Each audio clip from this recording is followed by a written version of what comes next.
মলম ওহ গো দিদি বহল মলম ওহ গো দিদি আলো না আমারে এই কর্ম করিলে দিদি হব বিশ্ব মাঠারে এই কর্ম করিলে আমি হব বিশ্ব মাঠারে দিদি অবশ্যই বলবো অবশ্যই বলবো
বলো ওহ গো দিদি যোগতির অধিকারী তুমি যোগতি বলো ওহ গো দিদি যোগতির সাগরী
আমার এই যুক্তিকে পুজো পাবে তুমি জয় বিশ্বহরি সে কি বললি তাই তো তোমায় এই মুহূর্তে একটি কর্ম করতে হবে এমন কি কর্ম করতে হবে তোমায় জানো ওই চৌধুরী দেখা যায় মায়া নদী সে মায়া নদী তোমায় এই পার্টিকে ওপারে যেতে হবে চক্রক্রমে তাই তো মায়া নদী রয়েছে ঝালু মালু দ্বারায় তুমি এই পার্টিকে ওপারে যাবে তাদের হস্তে পুষ্প রাঙিয়ে দেবে তোমার রাঙা চরণে চলে যাবে চম্পক নগরে।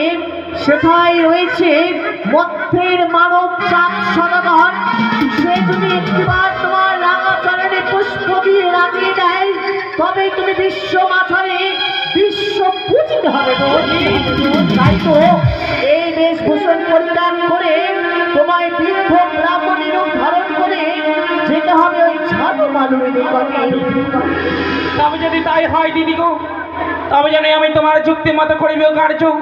কিন্তু দিদি গো, তোমাকে দেবার মতো তুই আমার কিছু নেই।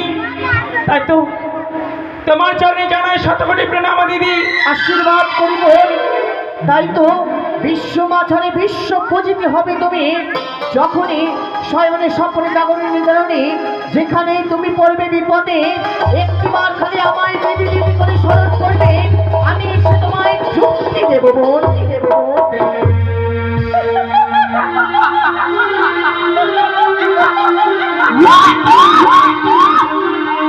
দিদি নিতাই আমায় দিয়েছে যুক্তি, তাই তো আর বিলম্ব নয়। দিদি নেতার যুক্তি অনুসারে ছুটে যাবো সেই চম্পানি নগরে। রইয়াছে পিতার পর মক্ত চন্দ্র ধারি, যদি একটিবার মা বলে মস্তক না থাকলে আমার চরণে হবই আমি বিশ্ব মাঝারি বিশ্ব পূজিত। কিন্তু তাহার পূর্বে যেতে যেতে পথে পাবো একটি মায়া নদী। সেটাই রয়েছে ঝলমালো। যেভাবে হোক ছড়ে বলে না হয় কৌশলে, সেই ঝলমালোর হাসি আমায় নিতে হবে। তাই তার বিলম্ব নাই, কোথায় না গানি সাজিয়ে দাও মামা হামচুরাল, নিয়ে যাবো সেই চম্পক নগর।